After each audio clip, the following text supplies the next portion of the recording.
Atu I te 18 ngā tau I naenei, I noho tūroro ai tēnei o ngā pāpā I roto I tana tūruwira. Ahakoa ngā kaupehitanga ki tōna tinana I whakatupu tonu ia I ana tamariki, a I naenei ko ana mokopuna. Ko te whai ake nei ko tēnei o ngā pūrongo motuhake e hāngai ana ki tēnei o ngā uri o ngā wairiki ngā tiapa kia Peina Tamou. He karere tō tēnei pāpā toko whitu ana tamariki ki ngā pāpā katoa. Me whakawhetai mo ia te rā ka noho koe me au tamariki. Nothing's easy. Just keep on keeping on. There's no real message, I guess. It's just try and stay positive. Let the negatives try and get by you as much as you can. Otherwise, yeah, just try and keep on keeping on, man. The hustle's there, the grind's there. Just keep on keeping on. I tupu ake a Tamou ki roto o rā tana pā. E pērā nā ia ki ngā tamariki katoa. He pai ki aia te tākoro tahi mea na hoa, he pai ki aia te whutupōro me te tākoro hā kinakina, a I ākuna ia ki te pānui me te tuhi I ngā momo oro puoro, I tipu hoki ia I roto I ngā mātāpono o te hāhi rātana. I was really loved, cared for, and I think I grew up with some good qualities and morals instilled in us, and good family, and we were lucky that that family was part of a heritage that we uphold now, and we try and keep it going strong within ourselves. I te tuaono o hakihia I te tau 2003, I taka ia ki te moi I aia e hautu haurangi ana I tana motoka. I kitea aia I te ata o muri mai, I raro iho I tōna waka e ngā kaimahi ngāhere. Caused a lot of ripple effects. Like, I had a lot of staunch family. It was good for them to be there, as well as for me. But it also took a lot of hard work. And family-wise, was pretty tough on them. Had to change our whole lives. Yeah, pretty out of it.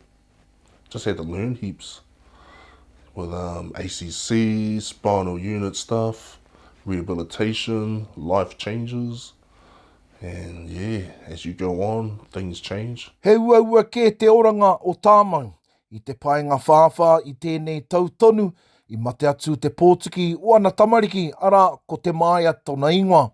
I mate ia I te tutuki waka, I waho atu o raitihi.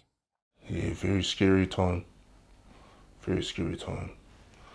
To be honest, it was like, how do you deal with something like this? Then I remember some of the other brothers having to go through this too. Yeah, that sort of helped, but yeah, nothing really prepares you. Nothing's really there that'll, I guess that'll make your mind at ease, because it's always going to be there.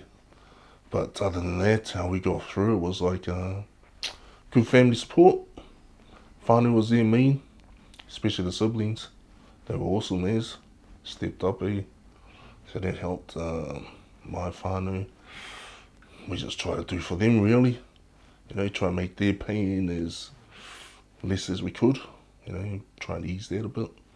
And with myself, I don't know what I sort of did, really. I just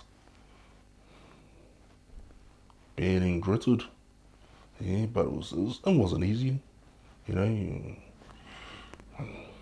cried. That was okay too. Kua tino pā mai ki aia te auhi me te huamo. Engari rā e whai kahana Tamou ki te whakatauira I ngā hua tika mana tamariki tokowhitu te whai, ka amutu, ka noho ia, hei tauira ngākau pai, mana mokopuna toko ono. Hey, attitude had to change. Had to find some coping mechanisms within myself. But really tough. I mean, there's down moments, there's up moments, but you gotta tell yourself every day, get up, get out of bed. That's your first step. Hey, challenge everything you can. And that's all I did.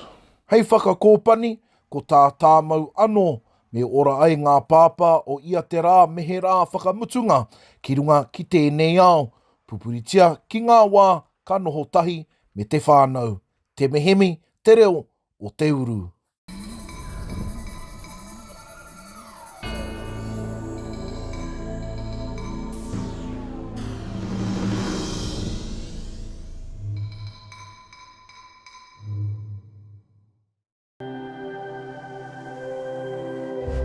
Ko te reo